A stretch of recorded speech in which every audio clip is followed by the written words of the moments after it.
So hey guys, എല്ലാവർക്കും പുതിയ വീഡിയോയിൽ സ്വാഗതം. അപ്പോൾ ഗൈസ്, നമ്മുടെ ഇന്നത്തെ വീഡിയോ നമ്മളിപ്പോൾ ഏകദേശം ഒരു 4 മാസമായി കാണും നമ്മളെ വീഡിയോസൊക്കെ അപ്ലോഡ് ചെയ്തിട്ട്. നമ്മളെ കോളേജും പിന്നെ എക്സാമും പിന്നെ അതിൻ്റെ ഇടയിൽ കൂടെ ഫോണിൻ്റെ ചെറിയ കംപ്ലയിൻ്റൊക്കെ കാരണം നമുക്ക് വീഡിയോസ് ഒന്നും അപ്ലോഡ് ചെയ്യാൻ പറ്റിയില്ല ഗൈസ്. അപ്പോൾ ഗൈസ്, നമ്മൾ ഇന്ന് വന്നിരിക്കുന്നത് ഒരു ചെറിയൊരു വണ്ടിയുടെ റിവ്യൂ ആയിട്ടാണ്. നിങ്ങൾ കമ്പനിയിൽ കണ്ടപ്പോൾ തന്നെ മനസ്സിലായി കാണും. നമ്മളെ സ്കൂട്ടി സ്ട്രീക്കിനെ പറ്റിയിട്ടൊരു ചെറിയൊരു മിനി റിവ്യൂ ആണ്. അപ്പം കൂടുതൽ ടൈം വേസ്റ്റ് ചെയ്യുന്നില്ല, ലെറ്റ്സ് ഗോ. അപ്പോൾ ഗൈസ്, നമ്മുടെ കയ്യിലിതായിരിക്കുന്നത് നമ്മുടെ ടി വി എസിൻ്റെ ബ്രാൻഡായ സ്കൂട്ടി സ്ട്രീക്കാണ്. അപ്പോൾ ഗൈസ്, ഈ ഒരു വണ്ടി നമുക്ക് കൂടുതൽ വലുതായിട്ട് പറയാമെന്ന് വെച്ച് കഴിഞ്ഞാൽ നമ്മൾ 2012 ടി വി എസ് പുറത്തിറക്കിയ വണ്ടിയാണ്. പക്ഷെ ഇപ്പോൾ പ്രൊഡക്ഷൻ ഇല്ല. അപ്പോൾ ഗൈസ്, നമ്മൾ ഈ ഒരു വണ്ടി നമ്മളിപ്പോൾ കൈ കിട്ടിയിട്ട് ഏകദേശം ഒരു 6 മാസമൊക്കെ ആയി കാണുള്ളൂ. അതുപോലെ തന്നെ ഈ വണ്ടിയുടെ കൂടുതൽ സ്പെസിഫിക്കേഷൻ എന്നൊക്കെ പറഞ്ഞാൽ നമ്മളെ മൈലേജ് നമുക്ക് കറൻറ്റ്ലി കിട്ടിക്കൊണ്ടിരിക്കുന്ന ഒരു 50 ആ റേഞ്ചിലായിരിക്കും നമുക്ക് മൈലേജ് കിട്ടുന്നത്. പക്ഷേ 60-ന് മുകളിൽ കിട്ടുന്നവരുണ്ട് ഗൈസ്. നമുക്കിപ്പോൾ കറൻറ്റ്ലി ഒരു 45 50 ആ റേഞ്ചിലാണ് നമുക്ക് ഈ ഒരു വണ്ടിയുടെ മൈലേജ് കിട്ടുന്നത്.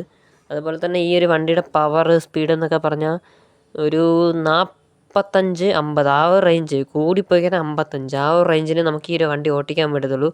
അതിൽ കൂടുതൽ പ്രഷർ ചെയ്താലും നമുക്ക് വലുതായിട്ടൊന്നും പറ്റത്തില്ല. കാരണം വണ്ടി അത്രയ്ക്ക് നല്ല വൈബ്രേഷനായി അടിക്കുന്നതായിരിക്കും. പിന്നെയെന്ന് വെച്ച് കഴിഞ്ഞാൽ ഈ വണ്ടിയുടെ ലുക്ക് വൈസ് അടിപൊളിയാണ് ഗൈസ്. നമ്മൾ ഈ സ്പ്ലെൻഡറൊക്കെ പോലെ പറയുകയാണെങ്കിൽ ലുക്ക് വൈസൊക്കെ അടിപൊളിയാണ്.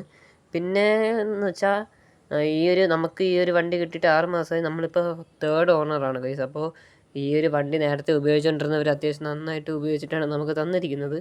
അപ്പോൾ അതിൻ്റേതായ ചെറിയ ചെറിയ പോരായ്മകളും കാര്യങ്ങളൊക്കെ ഉണ്ട്. പിന്നെ സീറ്റിംഗ് കപ്പാസിറ്റിയും കൊള്ളാൻ, 2 പേർക്ക് സുഖമായിട്ട് ഇരുന്ന് പോകാവുന്നതാണ്. പിന്നെ ഇതിൻ്റെ ഈ ഒരു വണ്ടിയുടെ പവർ എന്ന് പറയുമ്പോഴത്തേക്കും 82.2 ആണ് എൻജിൻ CC വരുന്നത്. അതുമാത്രമല്ല സിംഗിൾ സിലിണ്ടർ എയർ കൂൾഡ് എൻജിനും കൂടെയാണ്. അപ്പോൾ ഗൈസ്, ഈ ഒരു വണ്ടിയുടെ കൂടുതൽ സ്പെസിഫിക്കേഷൻസ് നിങ്ങൾക്ക് വേണമെന്നുണ്ടെങ്കിൽ നിങ്ങൾ ജസ്റ്റ് ഒന്ന് താഴെ കമൻറ്റ് ചെയ്താൽ മതി. അപ്പോൾ ഗൈസ്, ഈ ഒരു വെഹിക്കിൾ റിവ്യൂവിൽ എന്തായാലും എന്തെങ്കിലുമൊക്കെ ഒരു പോരായ്മ കാണും. അതെനിക്ക് നല്ല ഉറപ്പുണ്ട് ഗൈസ്. അപ്പം ഇത് എന്തൊക്കെയാണ് ഇതിലെ പോരായ്മ എന്നുള്ളത് നിങ്ങൾ തന്നെ പറഞ്ഞു തരിക ഗൈസ്.